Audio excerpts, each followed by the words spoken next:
दुर्लभ नर्तन पाएं। सत्संग जीवन में नित्य प्रति करें। और मैं तो कहूँगा कि सत्य का संग जीवन में एक बार भी हो जाए तो उसकी मोक्ष मुक्ति में कोई संदेह नहीं। तो संगत निस्दिन करे, अच्छों की संगति, गुरुजनों की संगति तो नित्य मिले।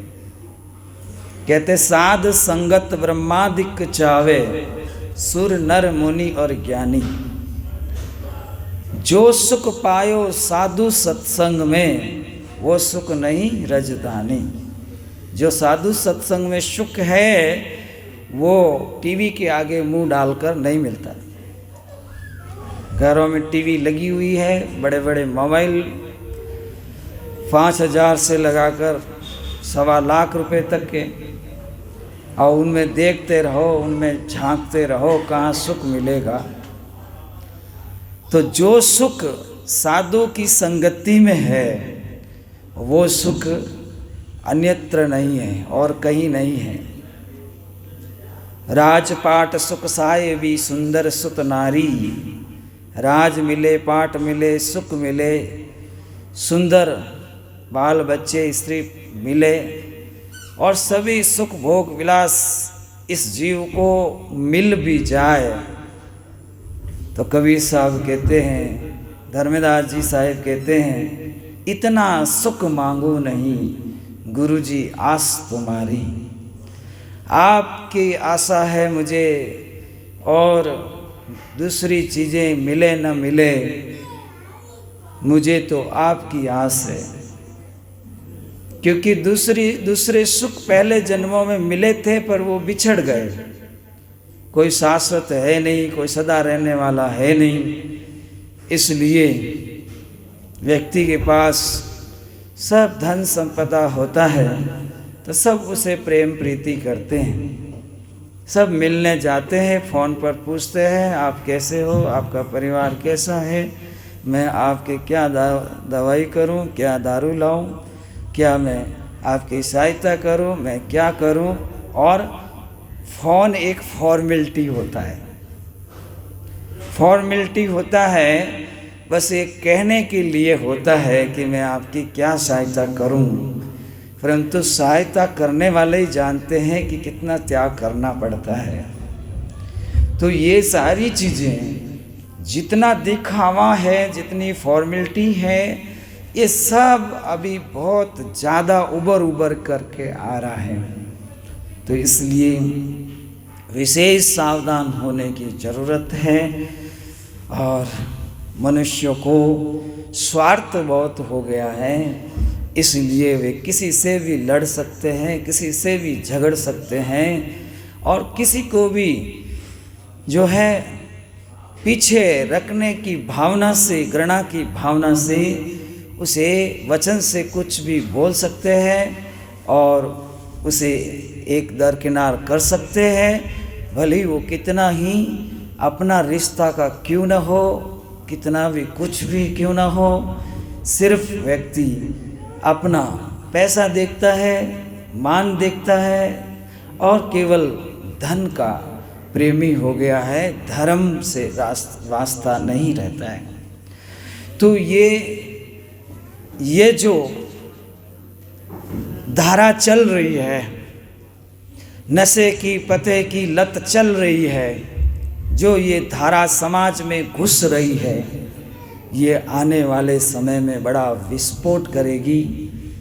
इसके पहले ही सभी समाज को चेत जाना चाहिए और सभी को सतगुरु कबीर साहब की वाणी से ज्ञान लेना चाहिए, शिक्षा लेना चाहिए कि सतगुरु कबीर साहब का ज्ञान कितना ऊंचा है और वो ओजस्वी कितनी वाणी है और क्या जीव के हित के लिए कही गई है।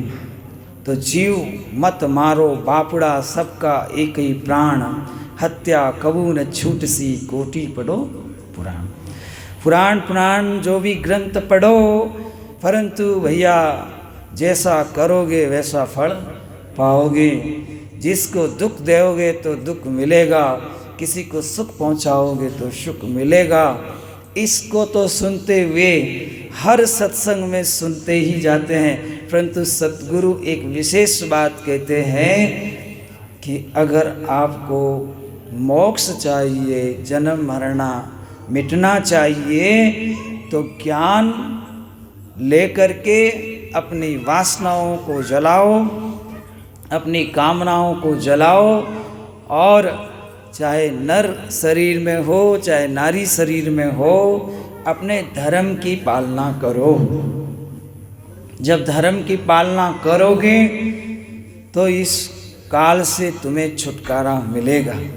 काल अपर बल सबको खाया, काल अपर बल है वो सबको खा रहा है। देखो चारों ओर अशांति का माहौल सा छाया हुआ है, और इस तरह से आपस में लड़ने को एक दूसरे से तैयार हैं।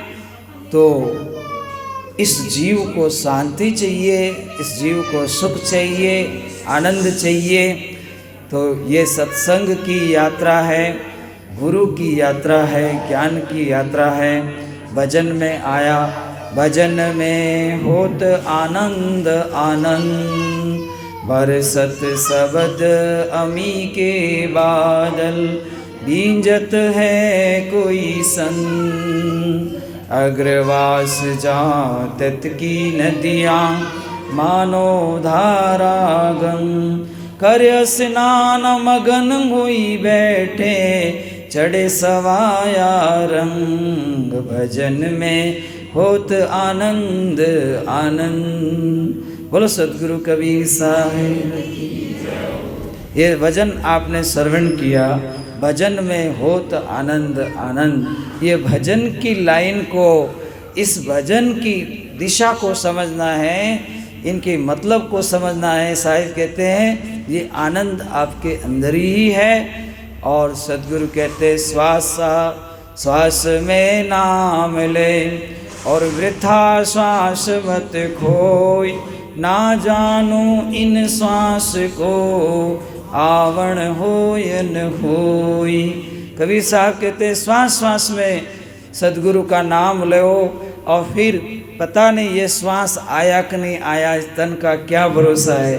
इसलिए जीवन जोबन राजमद, अविचल रहने कोई, और जो दिन जावे सत्संग में, और जीवन का फल होए। तो अभी आप जल्दी न करो, प्रसाद मिलने ही वाला है, 10 मिनट ठहर जाओ। तो जीवन में, जौवन में, जवानी में जो कुछ भी सेवा करना है, भक्ति करना है, जो कुछ भी जीवन में अच्छे कर्म करना है, साधना करना है, वो बन सकेगा। और जब जवानी ढल जाएगी, बुढ़ापा आने लगेगा, फिर ये काम होने वाला नहीं है।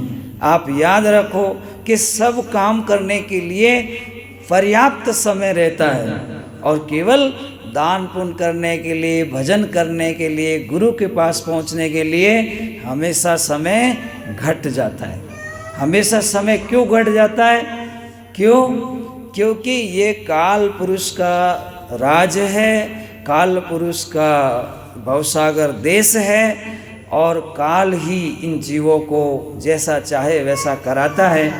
इसलिए सद्गुरु कबीर साहब फरमाए हमेशा कि ये मन रूपी काल इस जीव के साथ लग गया है, सो इसको जंजाल में पटकता चला जाता है। तो ये जंजाल, कई जंजाल पड़ियो रे जीवड़ा, हे जीवड़ा क्या जंजाल में पड़ा है, थोड़ा तो जीवन है, करना वैसो कर ले। तो ये जीवन तो बहुत अल्प है, कली में जीवन अल्प है, और बेगी करो संभाल, और तप साधन नहीं हो सके तो केवल नाम आधार। तो आगे कहते हैं अग्रवास जाओ तत् की नदियाँ।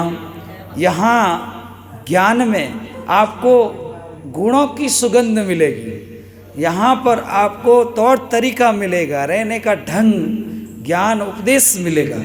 तो जीवन जीने की कला गुरु से सीखी जाती है।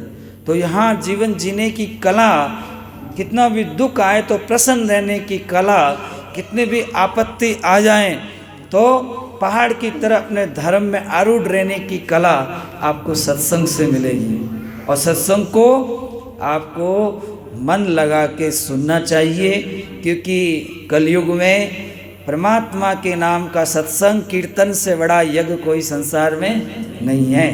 इसलिए इस यज्ञ को तभी सफल माना जाता है कि जब भी हम लोग सत्संग करते हैं।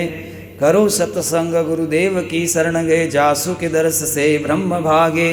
सील संतोष आवे दया, तो काल की चोट फिर ना ही लागे। कबीर साहब कह दिए कि सत्संग करने वालों को, सत्संग जीवन में उतारने वालों को काल की चोट नहीं लगेगी। काल कितनी चोट मार रहा है, काल की चोट फिर ना ही लागे। सील संतोष आवे दया, जिसके दिल में दया आ जाएगी, सील व्रत आ जाएगा, तो उसके काल की चोट नहीं लगेगी। सील संतोष आवे दया, तो काल की चोट फिर ना ही लागे। काल के जाल में सकल जीव बंध्या है, बिना गुरु ज्ञान घट में अंधियारा। काल के जाल में तो सभी जीव बंधे हैं, पर बिना गुरु के ज्ञान के घट में अंधियारा। कहे कबीर साजन जन्म आवे नहीं, परक परस पद हो ये न्यारा। हे मनुष्य, तू अपनी बुद्धि को बुलंद कर और विलंद करके परख कि तेरा इस संसार में कौन है, तेरे साथ कौन आया, चलने वाला कौन है। गुरु सगा संत सगा अंत सगो निज नाम, कहे कबीर इस जीव को मिले तीन ठोड़ विश्राम।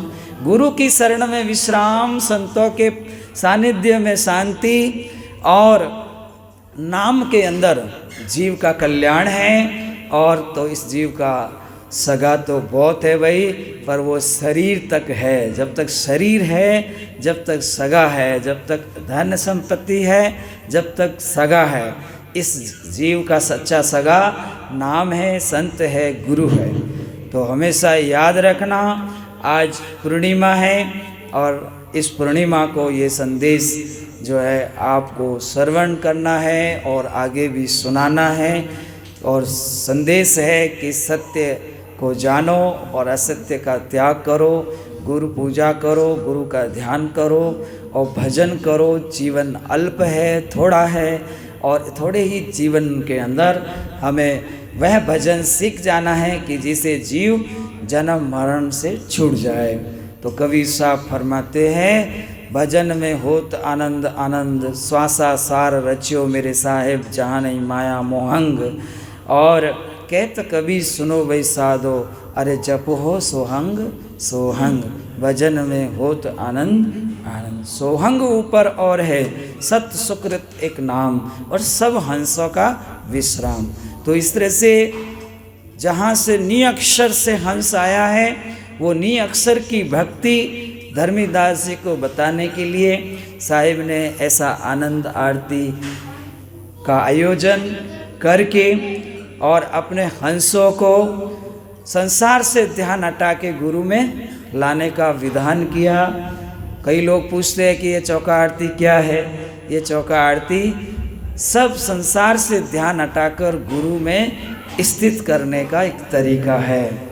और यहाँ पर आपको जो दीपक दिख रहे हैं, ऐसे हमारे घट में भी दीपक जल रहे हैं। और यहाँ पर जो मांगलिक चीज़ रखी हुई है, ये सब हमारे घर में बराबर मिलती है।